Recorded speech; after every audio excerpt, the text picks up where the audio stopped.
Hello, my friends. I'm so nice to see you. It is so nice to see you. That's what I was trying to say. I'm Christiana Gaudette. I am your Tarot Fairy Godmother. See, it says so right there. It is Thursday. That means it is time for our Tarot Topics Weekly Newsletter recap. It's so nice to see so many of you already here in the chat with some really brilliant questions. So we're going to have a lot of fun with that. I do want to start by saying thank you so much. I had to do the 3-card weekly reading on Monday, pre-recorded, and y'all were so kind about it. Generous with super chats and super stickers nonetheless. Really appreciated that. Thank you very, very much. Warmed my heart for sure. Now, I also want to remind you that tonight we have Global Tarot Circle. The link is already up at 7 p.m. Eastern Time. Grab your tarot cards, join us. It's great tarot practice. It's a great chance to get and give readings. And we do some informal tarot study as well. So I do hope you'll be planning on joining us for that. What else? Do I have other things? Well, obviously, there's all the links in the description with all the things. With your opportunity to buy my books, to book an appointment with me, to get a ticket for class. And of course, oh yeah, here are you. I knew there were other things. I should write them down, right? So your tarot scopes, your April tarot scopes are up right here on this channel. Make sure you get your tarot scopes. And members, there are 3 new members only videos, one for all members, one for stars and suns, and one for just the suns. So make sure y'all check those out, please. So thank you all so much for being here. I really appreciate it. Special thank you to all of the members for your great support of this channel. And if you're not a subscriber here, please do subscribe. Make sure you hit the button so you get notifications. Please do like this video.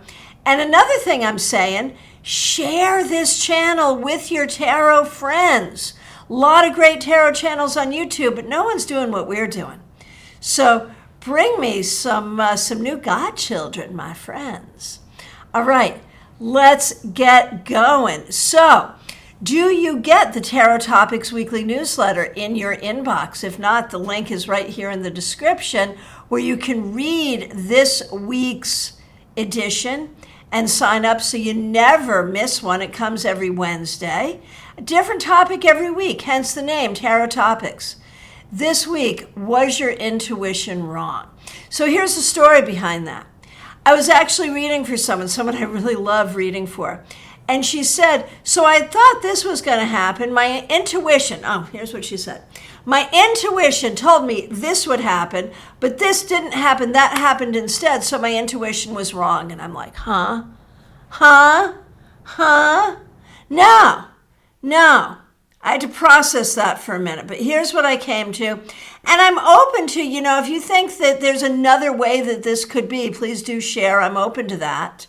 But here's what I came to is, no, your intuition was not wrong, because the very nature of intuition means it's not wrong. You ascribed a feeling you got to intuition, but it wasn't intuition. It was fear. It was desire. It was some other thing. It wasn't intuition, because if it were intuition, it would not have been wrong. That's my theory. That's my story, and I'm sticking to it. So in the newsletter, I talk about a couple of different tarot cards. The sun, the moon. The moon and the high priestess as being 2 cards of intuition. There's a whole bunch in this newsletter about working with tarot, working with intuition, so definitely read the newsletter. But today we're going to do some readings about intuition. So let us switch over to card cam. There, we did it. Okay, here we are. You can see I am working with my spiral tarot. I'll go off cam to shuffle because that's easiest, but you know what I'm doing. Oh, I'll do it on cam so you can see it. I'm going riffle. So somewhere there are tarot teachers cringing, but I really like that riffle. Feels good to me. All right. So I will take the questions in the order that I see them. Again, I'm very grateful for all of you. Special shout out to the members. You know who the members are because their names are in green. Let's give them some special love today. And you know exactly what to do. These are questions about intuition and understanding your voice of intuition. First one I see is Jake. So nice to see you. My intuition regarding other people, the initial gut feeling has always been right? The problem is I allow myself to give the person the benefit of the doubt just to be proven wrong later. I think it's because I'm empathic to the fact, empathetic to the fact that I've had people make wrong assumptions about me. Oh, right, yes, empathetic would be the right word there. I'm empathetic to the fact that I've had people make wrong assumptions about me before in the past, so therefore I don't want to do that to others. Right. I bet everyone in the chat room is like, yeah, me too. I understand this, right? But that initial gut feeling is always right. If something's not right, I can feel it. Maybe it's a cancer thing. You know, I feel like you bring up a very good point here. Around all of this. And I think, you know, and this is advice for all of us who has experienced what Jake has experienced, which I think is like such a real thing for all of us. Oh my goodness gracious. And it just proves you're a good person. You know, if you want to give people the benefit of the doubt, it proves you're a good person. But I think, you know, I go back to the words, I think it was Ronald Reagan who said, trust but verify, where I think there's a way we can be in a space where I'm going to give this person a chance, but my intuition says this person could be this way, this way, this way. So I'm going to be careful and I'm going to be mindful. And at the first confirmation from this person's behavior, I'm going to back away. And meanwhile, while I'm getting to know this person, I'm going to be careful about what I say, what I reveal, and the amount of liberties I give this person, but I'll still give this person a chance. Like, I think there's a way to give a chance, but still be careful. So you're still honoring your intuition. You're just not like crossing this person off from your calendar, from your list of whatever, because of your intuition, but you're allowing your intuition some space. And so that's how I handle it. And that's really helpful for me. Maybe that would be helpful for you too. Let me know if that didn't make sense, if I didn't explain that well. Okay, and so Jay continues on. The initial gut feeling is always right, blah, blah, blah. So I would say the biggest issue with my intuition is my own fear and anxiety. Is that true? And without even looking at the cards, the first thing I'm going to say is, well, I think it's about not finding that space of balance where you can trust your gut but still give the person a chance. That there is a middle ground there. But let's take a look and see what the cards say here. So, yeah. Your problem, as I see it, is it's not just fear and anxiety. It's like you feel guilty. You feel guilty if you don't give people exactly what they want from you. I think it's about boundaries. I think it's about, for you, like there's an on switch and an off switch, an in and an out. And it's hard for you to have a space where people are in the foyer but not in the building, and you just keep them in the foyer or in the waiting room while you get to know them. And I think that's hard for you to do, and you feel guilty about doing even that. So it's either in or out, but that's going to cause you a lot of problems, intuition or no. So I would say learn how to do that, and learn how to do that without guilt, to keep people on probation for a minute. And not just the people your intuition has a feeling about, but all people. People deserve a chance. But you don't want to embed someone so much in your life and in your mind and in your heart so quickly that they're hard to get rid of until you're really sure you're not going to be wanting to get rid of them. And that, my friends, is true Scorpio logic right there. All right. That's what I have to say. Let me know how that lands for you. All right. Claire. Claire C., thanks for being here. Thanks for being a member here. I feel strongly tuned into my intuition when playing Wordle. Man, A, I love Wordle. B, yeah, that first word is such an intuitive thing, man, because you got no idea. You just got to put a word in that uses a lot of letters, that uses common letters. You know, there's a lot of logical ways to do it. But at the end of the day, there really is intuition there. Is playing Wordle helping me to strengthen my intuition? I love that question because that's what I'm going to say now when I'm spending my good 15, 20 minutes in my morning over my morning tea playing Wordle. I'm going to say, yes, I'm strengthening my intuition. But let's see. Does playing Wordle, specifically for Claire, is it helping you strengthen your intuition? 100% yes. Yes, yes, yes, yes, yes, yes. Okay, hey, good afternoon. Smile Soul 20, so nice to see you. Thanks for being a member here. Ali Mammon, nice to see you. I have a question, but could you tell me the difference between my anxiety and fear and my intuition, or rather, how does my intuition show itself? Your advice on adulting helped. Well, man, it means something to me that I was able to give advice on adulting, because I feel like even at the age I am and am becoming, I'm like the least adult. But thank you. Glad that worked. But again, it was probably advice from the cards, not from me, right? Either way, I'm glad it worked. All right. So for you, Ali Mammon, how to tell the difference between anxiety and fear and intuition. Let's do a reading on that. I mean, I have some general advice for people, which is that, A, you have to practice compassionate detachment. You have to really work on detaching from your own feelings and attachments to outcome and all of that. And we all have to work on that. That's one thing. But the other thing I would say is voices of fear, anxiety, desire. Those are loud voices. Intuition is a quiet voice. I would say that too. But for you, so fear, anxiety,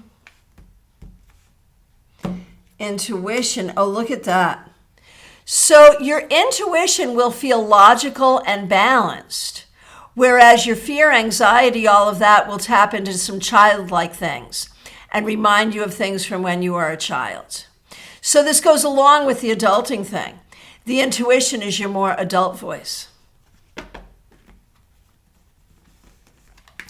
All right. Melissa, nice to see you. Thanks for being here. Thanks for being a member here. As always, a great, most interesting newsletter topic. I've just been thinking about how fears, anxiety, bias toward a particular outcome drown out my intuition. So a very timely topic. So my question is, how have I sabotaged my intuition from being heard? And what is the best way for me to tune out the noise and tune into my intuition? Right. And there's a part of me that says, so Melissa, isn't it interesting that you start out your question with sort of this idea of how you've screwed up, you know? Tell me, how have I screwed up? And so I can say with some certainty, just based on the question itself, you sabotage yourself most by sort of coming at things from the perspective, okay, let's see what I've screwed up.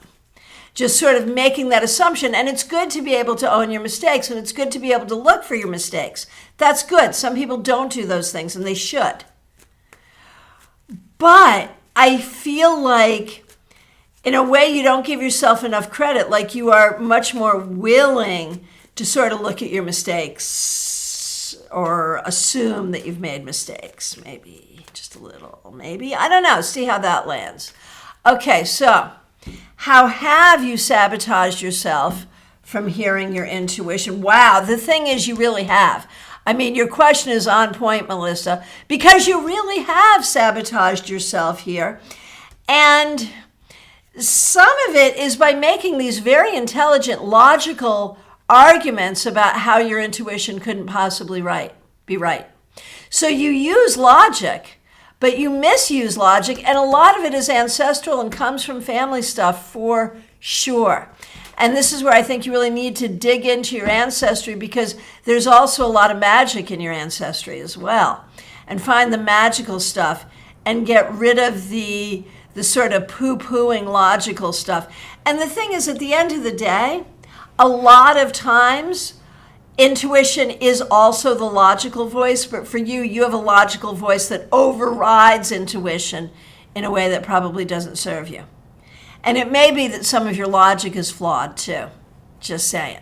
Now, the best way for you to tune out all that noise and tune into your intuition, and I mean, I'm sure there's everyone in the room nodding their head like you're not alone in this. This is good information for everybody, Melissa. This is something most of us have done and most of us have experienced. The best way for you to tune out that noise, let yourself be out of control. Dance wildly. I mean that metaphorically and also probably literally. Let yourself become ungrounded.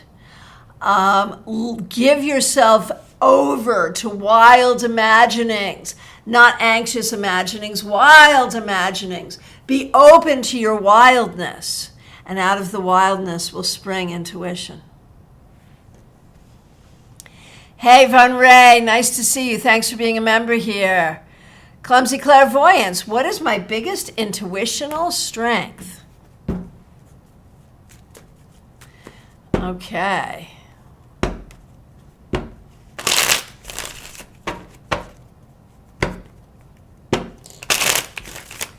All right, Clumsy Clairvoyance.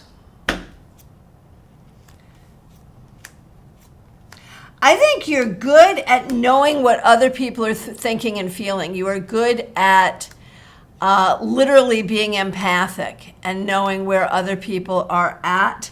You're also good, I think, at healing in that way, knowing what's going on with a person, body, mind, and spirit, and helping them find their healing. Laura T., so nice to see you. Thanks for being a member here. Not sure if this is a question, but I can sure play with it. My intuition is always in gear, but my ego often kicks in also to second guess it and diminish it.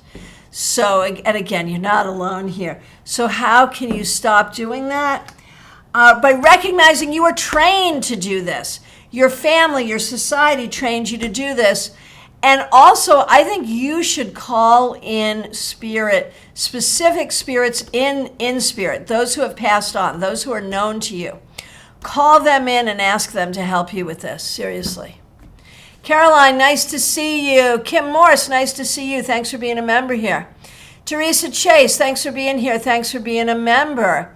Is there something my intuition is trying to tell me that I'm not picking up on or ignoring? Oh, interesting. And thanks for using the members only emojis there. I love those light bulbs. Let's see. So something that your intuition is trying to tell you that you're not picking up on. Man, you can see how I'm shuffling and a lot of the same cards are showing up. Let's see. I'm not... If you're not picking up on it, I'm not either. Let's see. I keep thinking it has to do with some family stuff. It could be that there's something going on with a family member or something you're dealing with because of a family member that, you know, that there's maybe always so much of that kind of buzz going on that there may be a deeper thing going on that you're not seeing because you're so used to the regular buzz. You know, and that's the thing that happens. It happens with intuition. It happens with tarot. You know, for example, you read for someone and you know they have a problem with their leg. So you're reading for them, and either in the cards or intuitively, you see, oh, a problem with the leg, and you don't even mention it because, you know, it's a default. You know there's a problem with the leg, but there's a secondary problem with the leg. And you didn't see it because you were focused on what you already know. So that's where what we already know can hurt us. So maybe that kind of thing. Hey, White Magic Witch. Does my intuition about Bilal, is it true, and is he the one for me? So I almost have to say, like, 99.9% of the time, if we have intuition about a new relationship, it's not true. Almost 99% of the time. But in your case, I would say, yeah, you can explore it and see what you think, but probably not. Karen Winkle, so nice to see you. Thanks for being a member here. What is my intuition saying to me that I'm not hearing? Interesting. If there is such a thing, it may be that there's not a thing there that you're not hearing. Maybe you are hearing it all. Let's see. That you would be okay, that you're okay no matter what. There is some part of you that fears being out in the cold, that fears abandonment, that fears that you're not going to have what you need, that fears that things are not going to be okay. And I think your intuition tells you that even if changes come, you're going to be okay. You'll be fine. And you have a hard time knowing that and believing that, just saying. Okay. Jeannie Mnuchin, nice to see you. Thanks for being a member here. What messages does the universe have for me about growing my intuition? What a great question. Oh, I shuffled. But for you, I think it's really about working on that detachment.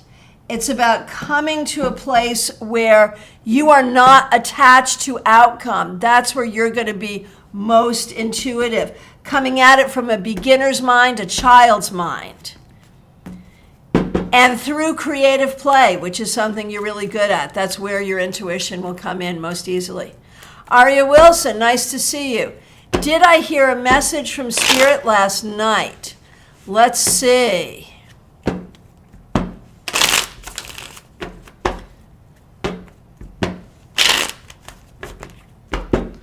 Aria.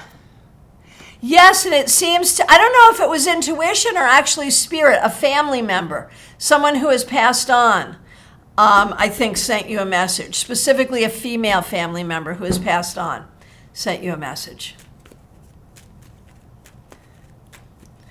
Ben, Libra Does Tarot, thanks for being a member here. Nice to see you. Jackie Masters, thanks for being here. Thanks for being a member. Oh. Angelic Michelle, thank you so much for the super sticker. Really, really appreciate that. Thank you. Super chats and super stickers are a way that you can support this channel, and it is most appreciated. Thank you. And Angelic Michelle is a member as well. All right.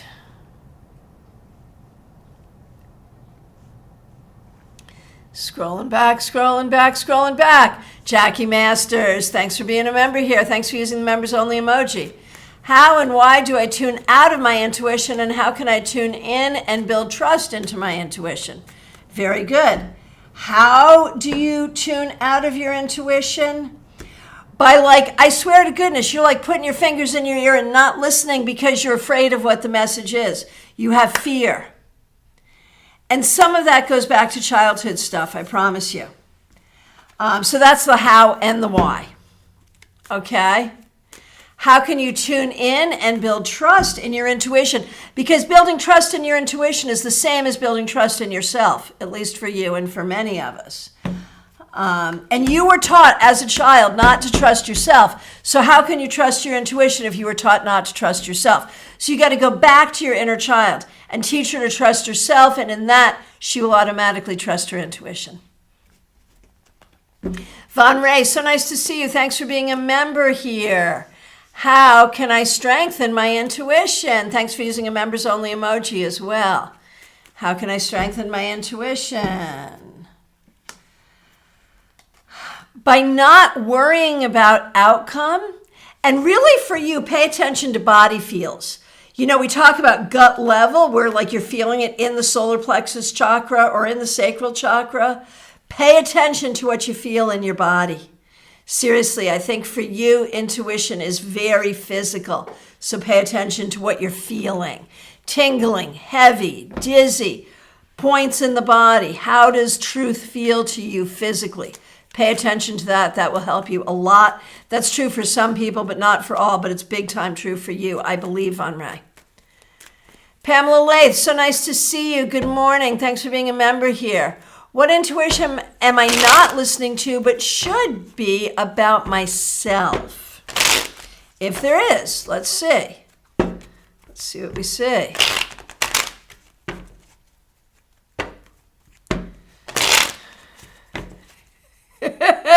Jake, I love how the story of my Karen Tarot teacher has left a permanent mark.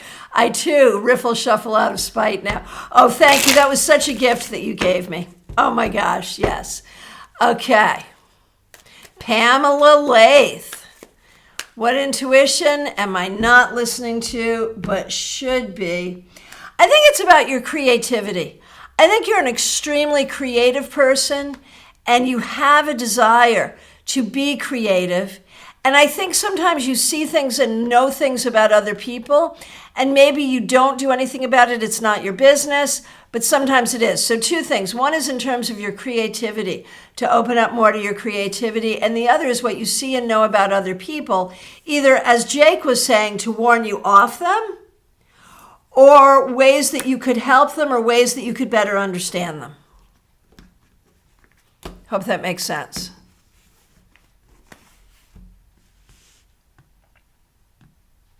Okay. Oh, that made sense to you, Jake. Good. Okay. Betty Flesher, nice to see you. Thanks for being a member. Thanks for using a members only emoji. I'm never sure if I'm listening to my intuition or my ego brain. I know one whispers and one screams, I think. How am I actually doing at it? Separating out ego from intuition. How are you doing? I think you're doing well because you're paying attention to doing it.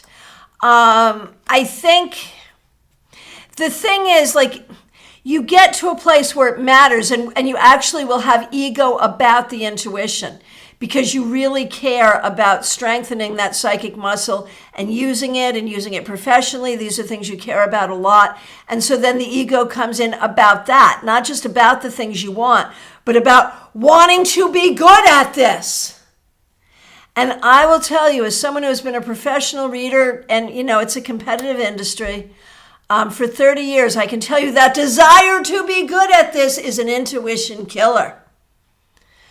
And then there are other times, Betty, that you can just sink right into that beautiful, beautiful spot of knowing and communion with spirit, and you are in it, and you are in it deeply, and it's a beautiful thing.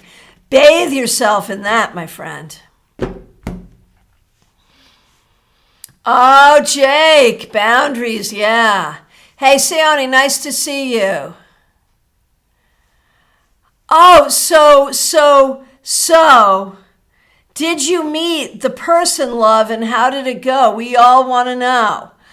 I am intuitive, but when it comes to my love life, I mess up. I feel like I listen to my intuition, but end up making a mistake. So, Seoni, I'm saying this to you, and I'm saying this to every single person who might be listening to this video here today, watching later, 100 years from now, whenever. This is what I've learned to be true. Our intuition, when we meet somebody and start dating someone and just get that feeling, 9 times out of 10 or better, it's BS. Don't even trust it. We cannot tell the difference in that space where it's so personal. We can't tell the difference. We can't. The first time I laid eyes on the person who became my husband, he walked in. It was at a nightclub. I was working there. He walked in. He looked at me and he smiled. He had this really nice smile. And I was like, oh my gosh. And in that moment, I was like, oh man, that's my dream man right there. But 2 years went by before he even asked me out, whatever. And so now I can look back and I can say my intuition was correct about that. But were there other times that I was knocked out by someone else's smile, that I felt a connection to somebody else? Oh, hell to the yes. This one I happened to be right about some, 32 years later. but there are plenty I was wrong about too, you know? So the story of our intuition and our love life only works when we tell it years later. So that's not just for you, Sayoni, that's for everybody. All right, but to your question, what can you do specifically around your love life? I think we have to recognize the difference between intuition and imagination. And we all do this, not just you. When we are talking to someone we're interested in or we meet someone we're interested in, we can build them up and imagine them, and we fall in love with the person we think they are, not the person they are. We've all done that. Try not to do that. Try to be present for learning who a person is and being open to the possibilities. Okay, Laura T., here's the question. And thanks again for being a member here. I ask for validation from my guides in regards to my intuition. I'm often seeing angel numbers. Is this accurate, please? And some of you have heard my rant about angel numbers. Yes, there can be power. And for those of you who don't know, angel numbers are when you see certain numbers repeating, you know, on clocks, on license plates. And now that we all have digital clocks, of course, we're seeing angel numbers more than we used to, right? Where you happen to look up and you see the clock and it's 11:11 or, you know, whatever. Or 4:44, or you see it on a license plate or some other place. And, you know, numerology is real and there is power in numbers. And, you know, I've done readings for people where I gave them a specific meaning for each of the numbers they were seeing a lot, and they found that very helpful. And so I think there is power here, and I'm going to check the cards on this for you specifically, Laura, but I have to say, I feel like we all have to be really, really careful about the fine line between superstition and spirituality. And this thing with angel numbers crosses that line a lot. And so I think we all need to be careful about that. For you, is it a good practice to find validation in angel numbers? Heck no! No, and more no. It's too frequent. You know, if you want to activate a sign, make it a sign you wouldn't normally see. So I have a friend who did this. I wrote a newsletter about this a while ago, and I may get the story a little bit wrong. I told it the right way in the newsletter, but it's close enough. A person was very specifically seeking a new job, and she was seeking the right job. And she'd gone to a lot of interviews, and what she said to Spirit is, when it's the right job, it was a feather of a very specific color. I don't remember if it was like green or blue or pink. And she does not live in a tropical area where you would see those color feathers very often. So show me a feather of that color when it's the right job. And as she's walking out of the interview in this office building, there on the floor is a feather of that color. She got that job and she loves it. So my advice is, if you're looking for validation from Spirit, don't make it numbers on a clock. How many clocks do you have on your house? I strap one to my wrist, for gosh sakes. And there are angel numbers just about every hour. If you're going to be looking to Spirit for validation, activate a symbol that's hard to find. So that's my advice for everybody, not just you, Laura.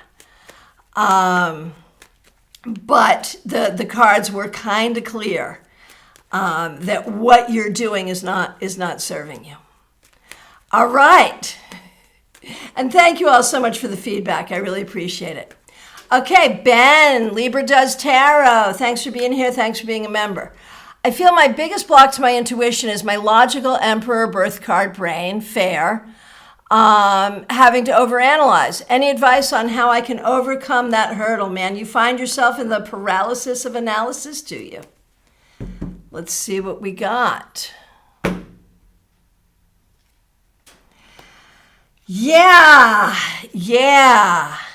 I'm going to say breathe, drink a glass of water. Whenever you find yourself in this place of like bep, have something else that you do. Do a yoga pose, breathe, drink water, do something physical to get yourself out of that brain space. See if that helps. Peggy Lou Levens, nice to see you. Thank you so much for being a member here. Is my intuition about Dan moving back in with Sue soon right? I hope it's wrong. Okay, will Dan move back in with Sue?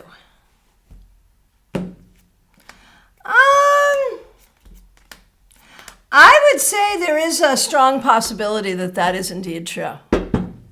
Catherine Fan, so nice to see you. How can I better tune into my intuition when I do a reading? When I'm confused with the cards, how can I recognize what my intuition is saying? So I'm going to give you two things. One's a Mary Kay Greer thing that I use, and one's a me thing, and then I'll do a reading on it. And again, this is for everyone because we all need this, right? Okay. What Mary Greer says is say the name of the card aloud, and what comes to you next will be very on point. That's just a good trick. Mine is pay attention to what's going on in the back of your brain. A memory, something else pops up, something that feels like a distraction, but it's not really a distraction. Pay attention to that because that's actually your intuition and will somehow connect with the cards. All right, but let's do a reading about it as well.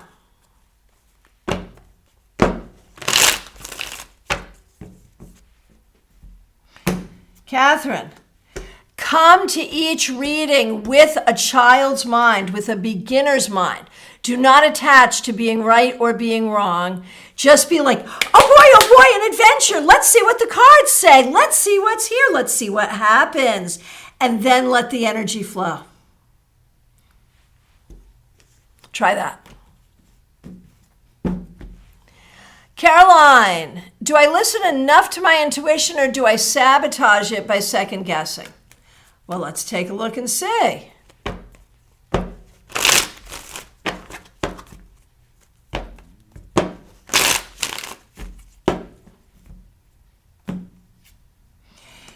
Caroline, you're pretty good at staying in your intuition.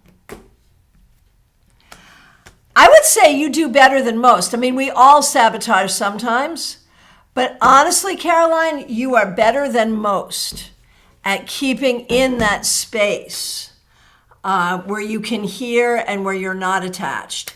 I think you do an excellent job at it, for sure. Angelic Michelle, once again, thanks for being a member. Thanks for helping out with the super sticker. Thanks for using a members only emoji. What is blocking my abilities and intuition? I've lost some of what I've had. So now, again, I'm speaking to everyone, not just you. It changes. It runs and hides, and you have to find it. It may be that the way it used to work, it stopped working, but that doesn't mean you lost it. What it means is it's working in a different way, and you have to go find it. That's my best guess for anyone who says that to me. But let's take a look at what's going on specifically with you.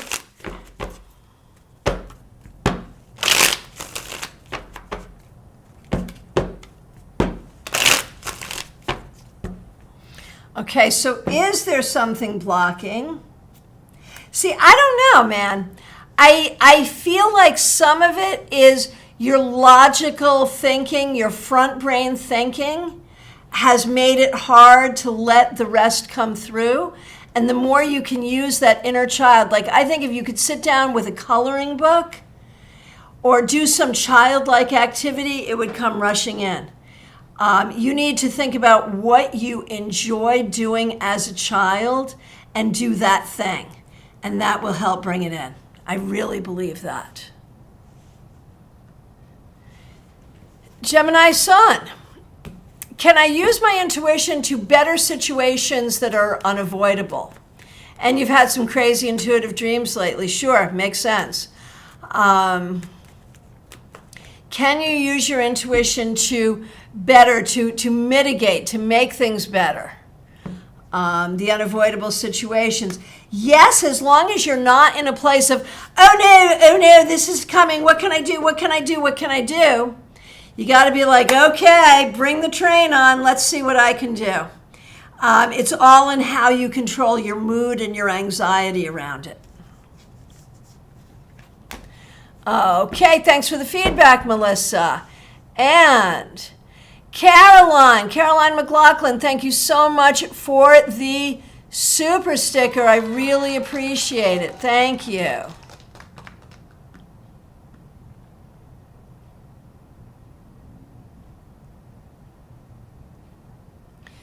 Okay, Denise Woods. Can you tell if I'm intuitive? I feel I used to be very. Oh,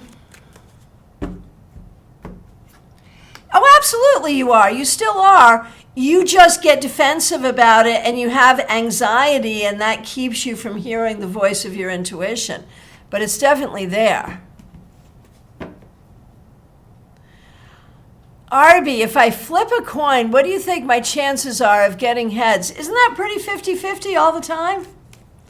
Are coins weighted in any particular way that makes it different? And what does that have to do with our conversation at all? Okay, Teresa Chase, thank you so much. Thank you so much for your feedback. Reaper Gaming, nice to see you. I hope you're doing well as well. What is your intuition telling you about my career? Man, oh man, did you take this topic and I'm going to do it because you were so clever about it.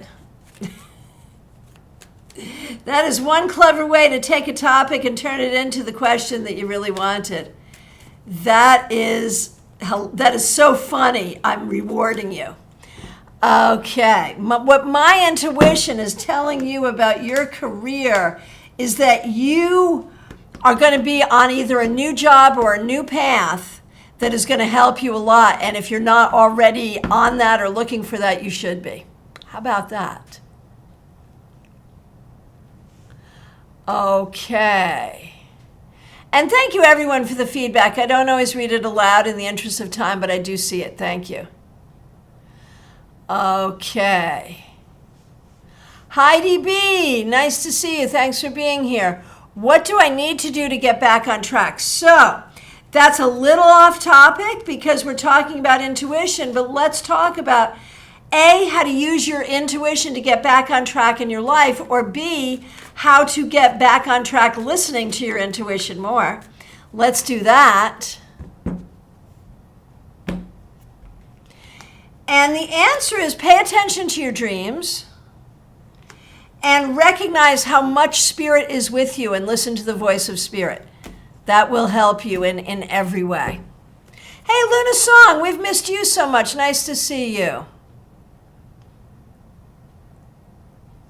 Hey, Jackie, that's really interesting feedback. Thank you. Thank you, Betty, for your feedback. Seone, okay, we've been waiting for this one. He has commitment issues. Oh, sorry. Okay. Hey, Yatsuri Shop, nice to see you. And Jake has a good way of looking for numbers. That's fun. I like that. Thank you all for the feedback. Most appreciated. Okay. Oh, you put your coloring away a few months ago. Bring it back. Okay, my friends. From my perspective, I've come to the end here. Thank you all so much for participating. Please do read the newsletter and subscribe. Please. And, Heidi B, on track with intuition. Yeah, pay attention to your dreams and pay attention to messages from spirit because they are there. Oh, Reaper Gaming, thank you so much for that. I appreciate all of you very much. Thank you. I'll be back tomorrow. Should be at noon Eastern Time with the Friday Weekly Wrap-Up. And join us tonight, 7 p.m. Eastern Time for Global Tarot Circle. We do readings for each other. You can give a reading. You can get a reading. We're there for an hour. Tarot information galore. Please join us. The link is up already. Mark the notification there, the notification bell, and join us tonight for Global Tarot Circle, 7 p.m. Eastern Time. I will look forward to seeing you then. Thank you very much. You take really good care.